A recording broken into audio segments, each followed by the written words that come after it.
ఎంతో బలమైన ఉలవలతోటి మంచి రెసిపీ చేసి చూపిస్తాను చూడండి.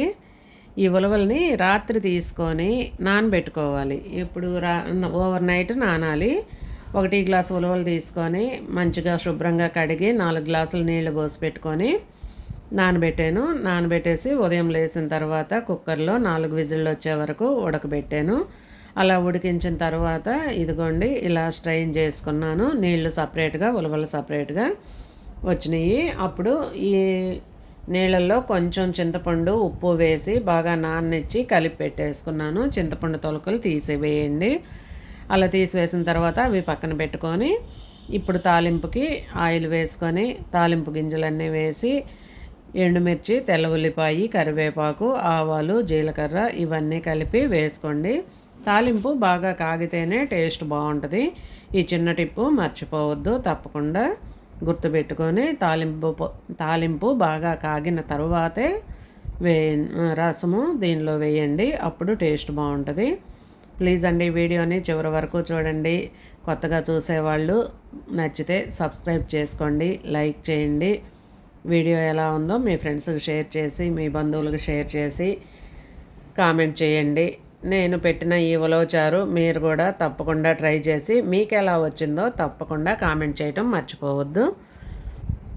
అయితే ఇలా తీసి పెట్టుకున్న తర్వాత తాలింపు బాగా కాగిన తర్వాత మనము తీసి పెట్టుకున్న ఉలవ చారులో అవి వేసేసి వాటిని బాగా కలపాలి. ఎండుమిర్చి, కరివేపాకు బాగా వేగుంటుంది కదా, ఆ వేగింది ఇలాగా స్మాష్ చేసుకోవాలి. అట్లా కలిపితేనే టేస్ట్ బాగా వస్తుంది.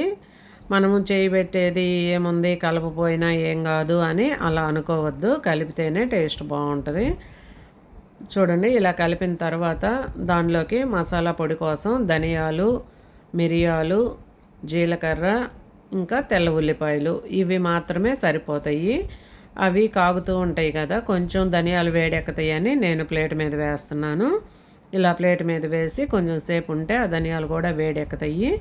ఇప్పుడు మనము తీసి పెట్టుకున్న ఉలవలు ఉన్నాయి కదా, ఆ ఉలవల్ని మిక్సీలో వేసి మెత్తగా గ్రైండ్ చేయాలి. చాలా మెత్తగా గ్రైండ్ చేసుకోవాలి.